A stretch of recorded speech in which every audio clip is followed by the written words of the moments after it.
Hello class 9 students, कैसे हो? मजे में हो? आज আমি चैप्टर 5 ইউক্লিড জ্যামিতিৰ 4 নম্বৰ কুৱেশ্যনৰ পৰা আৰম্ভ কৰিছোঁ। আগত মই 3 নম্বৰ কুৱেশ্যনলৈকে দিয়া হৈছে 1 পৰা 3 লৈকে।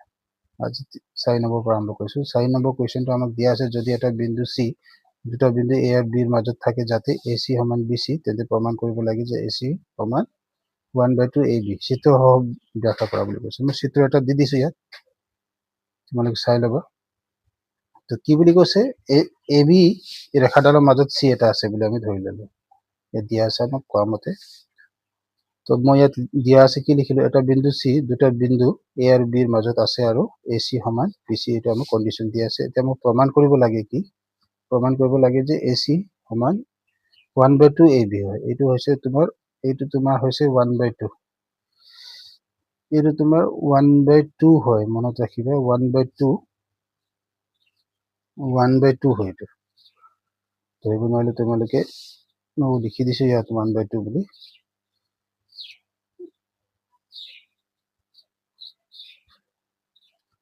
তেনেহলে আমি এইটো প্ৰমাণ কৰিবলৈ এ চি সমান 1/2 এ বি সমান প্ৰমাণ কৰিব লাগে।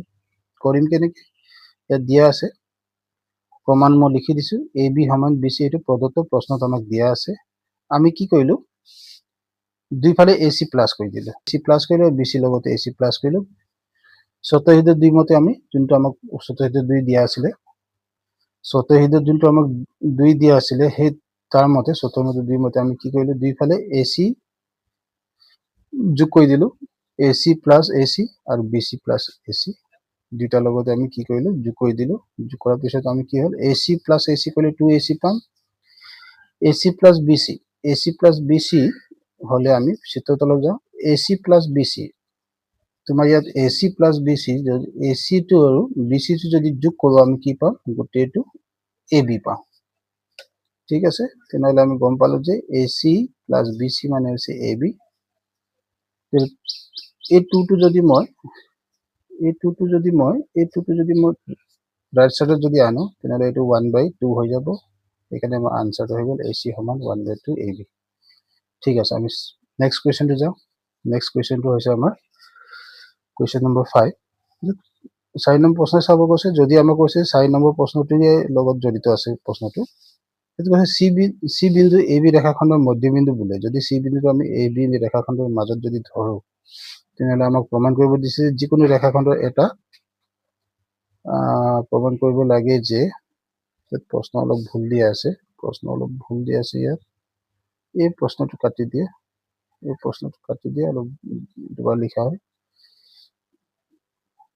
এই প্ৰশ্ন ইয়ালৈকে কাটি দিয়ে। 5 নম্বৰ প্ৰশ্ন দি আছে, চি বিন্দুটো এ বি মধ্যবিন্দু বোলে, মানে চি বিন্দু এ বি বিন্দুৰ এ বিৰ মাজত মই কি কৰো, চি এটা আমাৰ কি মধ্যবিন্দু বুলি কৈছে। তেনেহলে আমাক প্ৰমাণ কৰিব লাগে যে, কি প্ৰমাণ কৰিব লাগে, যে যিকোনো ৰেখাখণ্ডৰ এটা মাত্ৰ এটাহে মধ্যবিন্দু থাকে বুলি আমাক প্ৰমাণ কৰিব লাগে। ঠিক আছে, আমি কৰো। মই প্ৰথমে চিত্ৰ এটা বনাই ললো, চিত্ৰ এটা কি বনালো, এ বি ৰেখাখণ্ডৰ মাজত দুটা বিন্দু ললো, এটা চি ললো, এটা ডি ললো। দুটা আছে বিন্দুটো মই মধ্যবিন্দু বুলি ধৰি ললো। ইয়াত লিখা হ'ল কি বুলি লিখা হ'ল, এ বি ৰেখাখণ্ডৰ চি আৰু ডি দুটা মধ্যবিন্দু বুলি লিখি ধৰিলো। প্ৰমাণ কৰিব লাগে যে এ বি ৰেখাখণ্ডৰ এটা আৰু মাত্ৰ এটাহে মধ্যবিন্দু থাকিব। লিখো ইয়াত প্ৰমাণটো কি আছে, প্ৰমাণ কৰিব লাগে যিহেতু চি আৰু ডি এ বিৰ মধ্যবিন্দু, যিহেতু আমাক কি কৈছে, চি আৰু ডি এ বিৰ মধ্যবিন্দু যদি হয়, তেনেহলে আমি ক'ব পাৰিম যে এ চি কাৰ আধা হ'ব, এ বিৰ আধা হ'ব, আকৌ এ ডিও আমাৰ কাৰ আধা হ'ব, এ বিৰ আধা হ'ব। মনত ৰাখিবা, এ চিও আমাৰ কি হ'ব, এ চি ৰেখাডাল এ বিৰ আধা হ'ব, আকৌ এ ডি ৰেখাডালো কি হ'ব, এ বিৰ আধা হ'ব। কাৰণ কেলে, মধ্যবিন্দু বুলি ক'লে আধা মাজত ভাগ কৰিছে। তেনেহলে আমি লিখিলো যে A C equals to half of A B, আকৌ A D equals to 1/2 A B লিখিলো। এতিয়া কি কৰিলো, 1 আৰু 2 পৰা ললো, এ চি সমান এ ডি লিখিলো। তো এ চি সমান এ ডি, এইটোৱে সম্ভৱ হ'ব যে যদিহে চি আৰু ডি দুটা মিলিত বিন্দু হ'ব লাগিব, একেটা বিন্দুত হ'ব লাগিব। তাৰমানে কি হয়, ইয়াত মই লিখিলো কি, যে এইটো সম্ভৱ হ'ব যদিহে চি আৰু ডি বিন্দু দুটা এটা বিন্দুত মিলিত হ'ব লাগিব, তেতিয়াহে এইটো আমাৰ সম্ভৱ হ'ব যে এই দুটা এই এ চি সমান এ ডি তেতিয়াহে হ'ব যেতিয়া চি আৰু ডি বিন্দু দুটা একেটা বিন্দুত মিলিত হলেহে এইটো আমাৰ সম্ভৱ হ'ব। সেইকাৰণে আমি ক'ব পাৰিম যে ইয়াৰ পৰা যে এ বি ৰেখাখণ্ডৰ এটা আৰু মাত্ৰ এটাহে মধ্যবিন্দু আছে। অৰ্থাৎ মই লিখি দিছো ইয়াত কি, অৰ্থাৎ কি লিখা আছে, যিকোনো ৰেখাখণ্ডৰ এটা আৰু এটা মাত্ৰহে মধ্যবিন্দু থাকে। এই কথাটো তোমালোকে মনত ৰাখিবা, ভেৰি ইম্পৰ্টেণ্ট কথা হয়। এটা বিন্দুত মাত্ৰ এটাহে মধ্যবিন্দু থাকে, যেটো সূত্ৰ হিচাপে কেতিয়াবা আমি ইউজ কৰিম। ঠিক আছে, এতিয়া আমাৰ প্ৰমাণটো হৈ গ'ল। 5 নম্বৰটো বেছি টান নহয়। এতিয়া আমি যাওঁ নেক্সট কুৱেশ্যন নম্বৰ 6। ইয়াত দিয়া আছে আমাক চিত্ৰ এটা দিয়া আছিলে, মই ইয়াত চিত্ৰ ফিগাৰ নম্বৰ ইমান বুলি লিখি দিয়া নাই, মই ডাইৰেক্ট লিখি দিছো প্ৰশ্নটো। যদি এ চি সমান বি ডি হয় তেন্তে প্ৰমাণ কৰিব দিছে যে এ বি সমান চি ডি। আমাক যদি কি বুলি কৈছে, এ চি সমান বি ডি হয় তেতিয়াহ'লে আমাক প্ৰমাণ কৰিব লাগে এ বি সমান চি ডি। ঠিক আছে, চিত্ৰটো আমাক দিয়া আছে, চিত্ৰটো আমাক কি দিয়া আছে, চিত্ৰটো আমাক দিয়া আছে এইটো। ঠিক আছে, তেনেহ'লে আমি কৰিম কি, চিত্ৰৰ পৰা মই লিখিলো কি, এ চি সমান A B plus B C. A C সমান কি লিখিলো, A B plus B C. A C সমান তাৰমানে এইটো ললো, এ চি কাৰ সমান হ'ব, এইটো এ বি আৰু বি চি যদি আমি প্লাছ কৰো তেতিয়া আমাৰ এ চি সমান হয়। ঠিক একেদৰে আমি বি ডি ললো, ঠিক একেদৰে আমি কি ললো, এবাৰ বি ডি ললো। বি ডি কি কৰিলো, এইটো বি ডি ললো। বি ডি লোৱাৰ পিছত বি ডিক আমি লিখিলো B C plus C D, তাৰমানে B C plus C D কৰিলে আমি কি পালো, বি ডি পাম। ঠিক একেদৰে আকৌ এ চি সমান বি ডি আমাক দিয়া আছে প্ৰশ্ন আমাক দিয়া আছে যে, প্ৰদত্ত আমাক দিয়া আছে যে এ চি সমান বি ডি। ইয়াৰ সহায় লৈ আমি কি কৰিম, এ চিৰ ভেলু বহাই দিয়া। ঠিক একেদৰে বি ডি ভেলু বহাই দিয়া। তো বহাই দিওঁতে আমি পালো কি, এইটো। এতিয়া আমি কি কৰিম, বি চি কেঞ্চেল কৰি দিলো, থাকিল কিমান, এ বি সমান চি ডি, যোনটো আমাক প্ৰমাণ কৰিব দিছে। ইমানে আমাক প্ৰমাণ কৰিব লাগে, বেছি টান নহয় অংকখিনি। ঠিক আছে, তো আমি 6 নম্বৰ কুৱেশ্যনো আমি কৰিলো, বেছি টান নহয়। এতিয়া আমি আহো কুৱেশ্যন নম্বৰ 7টো। কুৱেশ্যন নম্বৰ 7টো আমাক কি কৈছে, ইউক্লিডৰ স্বতঃসিদ্ধ তালিকাৰ স্বতঃসিদ্ধ নম্বৰ 5 টো কি বুলি কৰিব কৈছে, আমাক চিৰহতীয় বুলি বিবেচনা কৰিব কৈছে। ঠিক আছে, এই আনসাৰটো আমি এনেকে লিখিব পাৰো, ইউক্লিডৰ স্বতঃসিদ্ধ 5 টো হ'ল, ইয়াৰ স্বতঃসিদ্ধ 5 টো আমি প্ৰথমে লিখি লওঁ। আটাইখিনি আমাৰ কি হয়, আটাইখিনি আমাৰ তাৰ অংশতকৈ ডাঙৰ। এই স্বতঃসিদ্ধটো লিখি ল'বা। তো এই কথাটো কি বুজাইছে আমাক, এই কথাটো আমাক বুজাইছে যে আটাইখিনি, তাৰমানে এটা গোটা ললো, ইয়াৰ এই অংশতকৈ সদায় এইটো কি হ'ব, এই অংশতকৈ সদায় এইটো কি হয়, ডাঙৰ হৈ থাকে। এইটো যিকোনো ক্ষেত্ৰতে আমি মানি ল'ব পাৰিম এই স্বতঃসিদ্ধটো। ঠিক আছে, এই আনসাৰটো আমি লিখিলো কেনেকে, উক্ত কথাটো পৃথিৱীৰ যিকোনো ঠাইত আৰু বিশ্বৰ যিকোনো বস্তুৰ ক্ষেত্ৰত কথাটো সদায় সত্য হয়। মনত ৰাখিবা, এই উক্তিটো সদায় যিকোনো য'তো যোৱা, পৃথিৱীত যোৱা, য'তো যোৱা, তোমালোকে কি পাবা, এই কথাটো সদায় সত্য পাবা। যিকোনো ডাঙৰ এটা বস্তু তাৰ অংশতকৈ সদায় ডাঙৰে থাকে। ঠিক আছে, তো এই উক্তিটোৰ পৰা আমি ক'ব পাৰিলো যে, গতিকে আমি এই উক্তিটোৰ পৰা আমি কি ক'ব পাৰিলো যে, এই উক্তিটোৰ পৰা আমি ক'ব পাৰিলো যে কি হয়, এইটো এটা চিৰসত্য বুলি। সেইকাৰণে আমি কি লিখিলো, গতিকে ইউক্লিডৰ স্বতঃসিদ্ধ 5ক চিৰসত্য বুলি বিবেচনা কৰিব পাৰি। ঠিক আছে, এতিয়া 8 নম্বৰ পৰা আমাৰ MCQ দিয়া আছে। এই MCQ খিনি তোমালোকৰ কাৰণে বহুত ইম্পৰ্টেণ্ট হয়। এইটো নতুন কিতাপত এক্সট্ৰা MCQ দিয়া হৈছে তোমালোকৰ কাৰণে, সেইকাৰণে ভালকে মন দিবা, ইয়াৰ পৰাই বহুত কমন আহিব। ঠিক আছে, এতিয়া নম্বৰ 8টো আমাক কি দিয়া আছে, নম্বৰ 8টো আমাক দি আছে যে ইউক্লিডৰ বিখ্যাত গ্ৰন্থ আমি জানো এলিমেণ্ট কিমান খণ্ডত বিভক্ত কৰা আছে, এইটো কিতাপত অলৰেডি দিয়া আছে, 13টা খণ্ডত বিভক্ত কৰা আছে। সেইকাৰণে আমাৰ আনসাৰটো 13 হ'ল। তাৰপিছত 9 নম্বৰ প্ৰশ্নটো আহিব আমাৰ। 9 নম্বৰ প্ৰশ্নটো আমাক কি দিয়া আছে, প্ৰাচীন ভাৰতত ঘৰুৱা নীতি মানে আমাৰ প্ৰাচীন ভাৰততো ৰাজহুৱা পূজা অৰ্চনা ভেটিসমূহ আচলতে আমি আগত আমাৰ ত্ৰিভুজ আকাৰৰ, বৰ্গ আকাৰৰ, বৃত্ত আকাৰৰ, ট্ৰেপিজিয়াম আকাৰৰ বনাইছিল সেইটো সময়ত। সেইকাৰণে আমি ক'ব পাৰিম যে আমাৰ প্ৰাচীন ভাৰতৰ মানুহবিলাকৰ জ্যামিতিৰ বিষয়ে বহুত জ্ঞান আছিলে। ঠিক আছে, সেইকাৰণে আমি ইয়াত ক'ব পাৰিম যে আমাৰ প্ৰাচীন ভাৰতত যিবিলাক মানুহ আছিলে আমাৰ জ্যামিতিৰ বিষয়ে বহুত নলেজ আছিলে। হয়, সেইটো মতে প্ৰশ্নটো দিয়া হৈছে। এইটো তোমালোক অলৰেডি কিতাপত দিয়া আছে ইয়াৰ বিষয়ে, তথাপি মোক কৈ দিছো বাৰু। ইয়াত কৈ দিছো কি প্ৰশ্নটো কি দি আছে, 9 নম্বৰটো পঢ়ি লওঁ। প্ৰাচীন ভাৰতত ঘৰুৱা ৰীতি আৰু ৰাজহুৱা পূজা অৰ্চনাৰ ভেটিসমূহ তলত উল্লেখ দিয়া উক্তিসমূহ শুদ্ধ আনচাৰটো বিচাৰি উলিয়াব গৈছে। আমি জানো যে আমাৰ প্ৰাচীন ভাৰতত বৰ্গকাৰ, বৃত্তকাৰ এইবিলাক ইউজ কৰিছিলে, ত্ৰিভুজো ইউজ কৰিছিলে আৰু এটা ট্ৰেপিজিয়ামো ইউজ কৰিছিলে। মাত্ৰ ইউজ কৰা নাছিলে কোনটো, পিৰামিড। ঠিক আছে, তেনেহ'লে এইটো মতে আমি যদি আনচাৰ চাওঁ 1 2 3, ইয়াৰ মতে আনচাৰটো আমাৰ চি ওলাব। ইয়াৰ মতে আনচাৰটো কি ওলাব, চি ওলাব আনচাৰ। ঠিক আছে, তো 9 নম্বৰ কুৱেশ্যনৰ আনচাৰ পালো আমি চি। ঠিক আছে, 2 নম্বৰটো আমি যাওঁ। সৰি 2 নম্বৰ নহয়, আমাৰ এবাৰ আহিব 10 নম্বৰ প্ৰশ্নলৈ যাওঁ। 10 নম্বৰ প্ৰশ্নলৈ আমাক মিলাবলৈ দিছে, মেটচ কৰিব দিছে।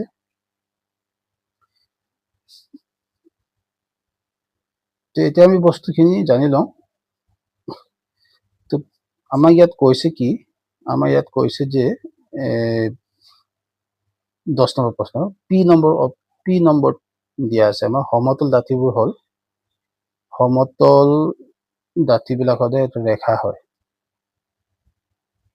আৰু কিউত দিয়া আছে আমাক এডাল ৰেখাখণ্ডৰ প্ৰান্ত বিন্দুটো সদায় কি হয়, প্ৰান্ত দুটা সদায় বিন্দু হিচাপে ইউজ কৰা হয়। ঠিক আছে, তাৰপিছত আৰ নম্বৰটো চোৱা, এটা বিন্দুৰ কোনো অংশ নাই, মনত ৰাখিব। আৰু এটা এছটো আমাক দিয়া আছে, এটা গোটা বস্তুৰ সীমাৰেখা সদায় সমতল হয়। তো এনেকৈ তোমালোকে মেচ কৰি ল'বা। ইয়াৰ মতে আমাৰ আনচাৰটো কি আহিব, পিটো হ'ব আমাৰ 3, কিউটো হ'ব আমাৰ 1 নম্বৰটো, আৰু আৰটো হ'ব আমাৰ 2 নম্বৰটো, আৰু সৰি আৰটো হ'ব আমাৰ 4 নম্বৰটো, এছটো হ'ব আমাৰ 2 নম্বৰটো। ইয়াৰ মতে আনচাৰটো ওলাইছে কোনটো, ইয়াৰ মতে আনচাৰটো হ'ব আমাৰ বি নম্বৰ আনচাৰটো। সেইকাৰণে আনচাৰটো আমাৰ কি হ'ল, আনচাৰটো আমি বি বুলি লিখিছো। ঠিক আছে, 11 নম্বৰ প্ৰশ্নটো চাওঁ। 11 নম্বৰ প্ৰশ্নটো আমাক কি দিয়া আছে, তলত দিয়া কোনটো উক্তি সত্য আৰু অসত্য উলিয়াব দিছে। তলত দিয়া কোনটো উক্তি সত্য আৰু অসত্য 11 নম্বৰ প্ৰশ্নত দিয়া আছে। এতিয়া আমাৰ পি নম্বৰ উক্তিটো পঢ়ো। পি নম্বৰটো কৈছে আমাক কি, একেটা বস্তুৰ লগত সমান বস্তুবোৰৰ এটা আনটোৰ লগত সমান, এইটো সত্য কথা হয়।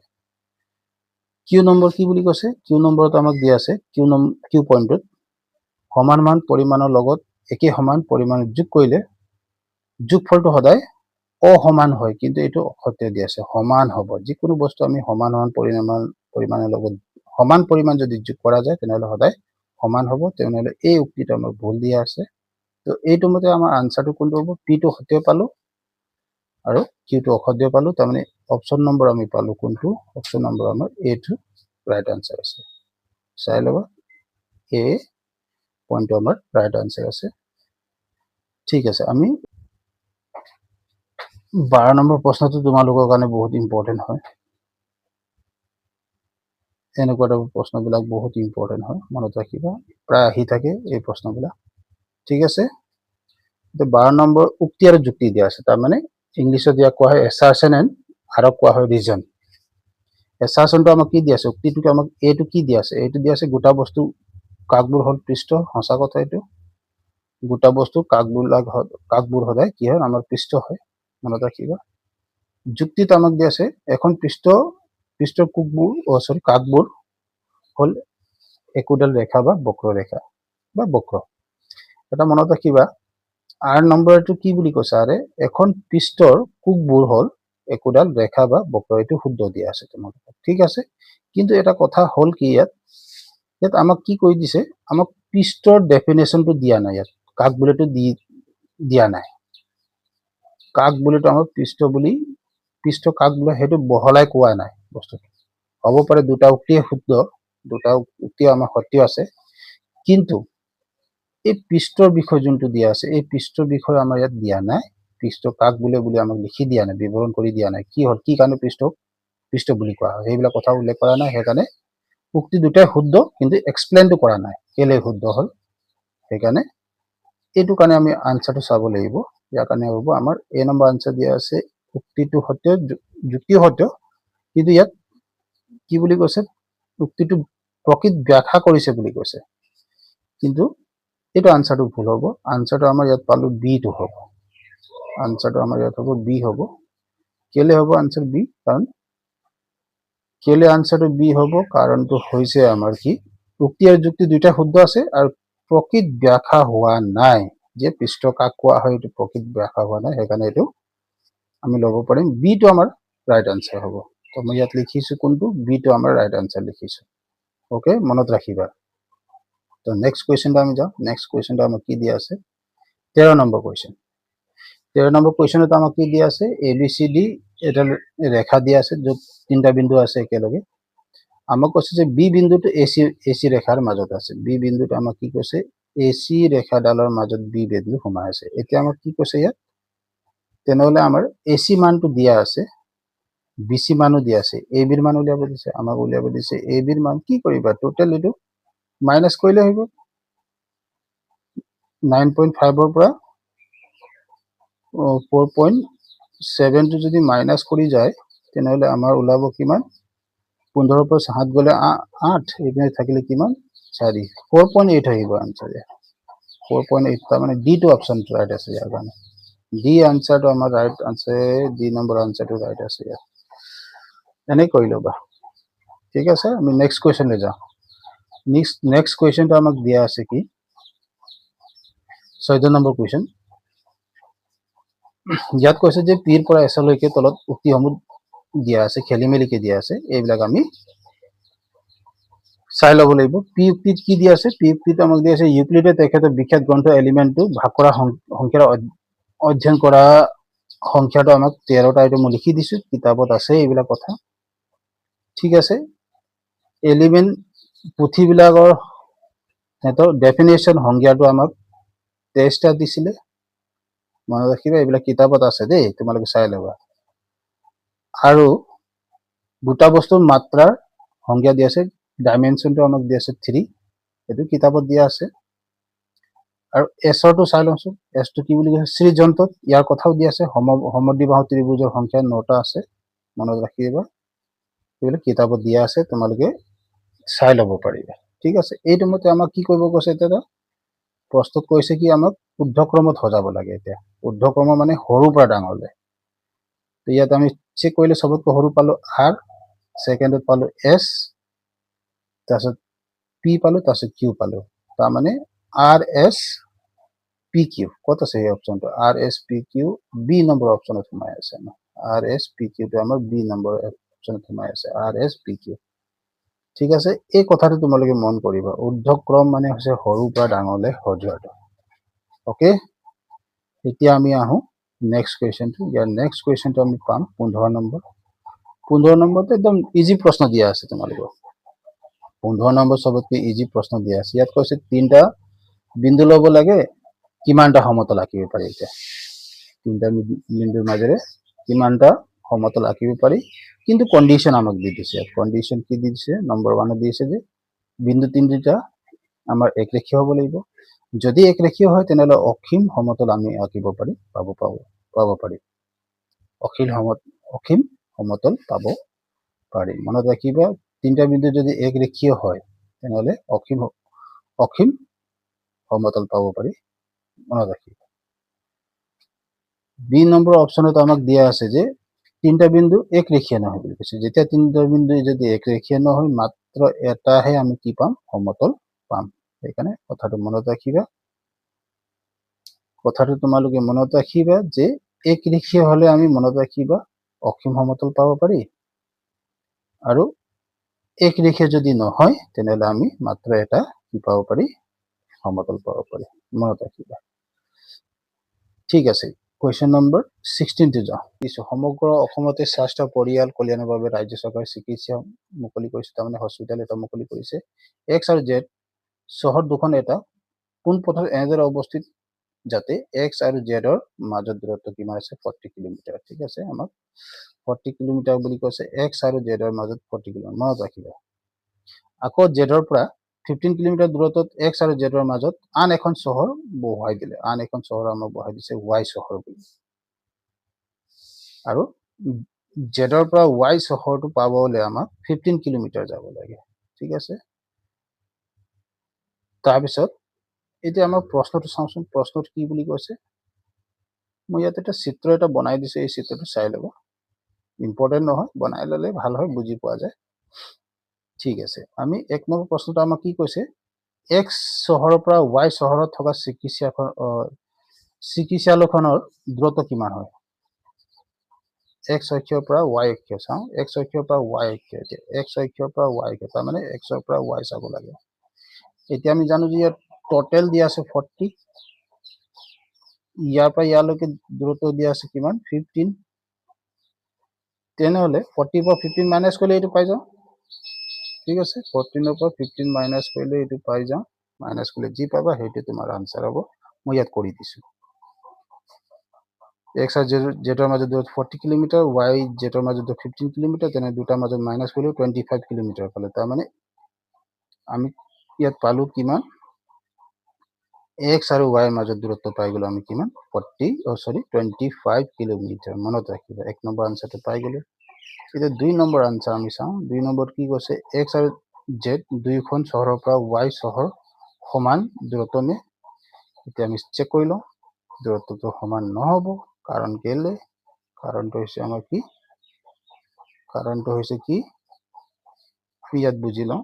ইয়াৰ মাজত দূৰত্ব আছিলে 15, আকৌ ইয়াৰ মাজত দূৰত্ব 25। দুটা সমান হয়নে চাই লওঁচোন, নহয়। তেনেহ'লে ইয়াৰ পৰা আমি ক'ব পাৰিম যে এই দুটাৰ মাজত দূৰত্ব সমান নহয়। ৱাই অক্ষৰ পৰা এক্সৰ দূৰত্ব আৰু ৱাই অক্ষৰ পৰা ৱাই অক্ষ নহয়, ৱাই বিন্দুৰ পৰা এক্সৰ দূৰত্ব আৰু জেড বিন্দুৰ পৰা এক্স ৱাই দূৰত্বৰ মাজত দূৰত্ব কেতিয়াও সমান হ'ব নোৱাৰে। ঠিক আছে, তাৰ পিছতো যাওঁ 3 নম্বৰটো। 3 নম্বৰটো আমাক কৈছে যে এক্স ৱাই দূৰত্বৰ পৰা মাইনাছ কৰিব কৈছে ৱাই জেড, তাৰমানে এক্স ৱাই দূৰত্ব মাইনাছ ৱাই জেড দূৰত্ব, এই দুটাৰ মাজত মাইনাছ কৰিছে, মাইনাছ কৰিব কৈছে, মাইনাছ কৰি দিলো আমি জানো যে এক্স ৱাই দূৰত্ব 25, ৱাই জেডৰ মাজত দূৰত্ব 15, দুটাক মাইনাছ কৰি আমি পালো কিমান আনসাৰটো পালো 10 কিলোমিটাৰ। ঠিক আছে, ইয়াৰ লাষ্ট প্ৰশ্নটো আমাক দিয়া আছে কি, ইয়াৰ লাষ্ট প্ৰশ্নটো হৈছে চৰকাৰৰ দ্বাৰা কি মূল্যবোধ দেখুওৱা হৈছে। তাৰমানে চৰকাৰে আমাক কি কথা উল্লেখ কৰা হৈছে, ইয়াত কিহৰ কথা উল্লেখ কৰা হৈছে। আমি জানো যে হস্পিটেল এটা খোলা মানে কি হয়, সমাজৰ কল্যাণৰ কাৰণে। সেইকাৰণে মই ইয়াত কি লিখি দিলো, সমাজৰ কল্যাণৰ ভালৰ কাৰণে, তাৰমানে সমাজৰ কল্যাণৰ কাৰণে কি হয় স্থাপন কৰা হৈছে মেডিকেল। অসম চৰকাৰে কি মূল্যবোধ কৰিছে, সমাজৰ কল্যাণৰ কাৰণে। এই কথাটো লিখি দিলে ইয়াৰ আনসাৰটো হৈ গ'ল। ঠিক আছে, তেনেহ'লে আজি আমাৰ 5.1 ক্লাছ 9 5 নম্বৰ চেপ্টাৰ 5.1 কুৱেশ্যন আনসাৰখিনি আমি আজি কমপ্লিট কৰিলোঁ। ঠিক আছে, তোমালোকে অলপ চেক কৰি ল'বা, ভালকৈ প'ষ্ট কৰি ল'বা, ভালকৈ লিখি ল'বা। মই ধুনীয়াকৈ লিখি দিছোঁ। অ'কে, তেনেহ'লে ইয়াৰ 5.2টো মই নেক্সট ভিডিঅ'ত তোমালোকক দি দিম। আজিৰ কাৰণে ইমানে, ধন্যবাদ।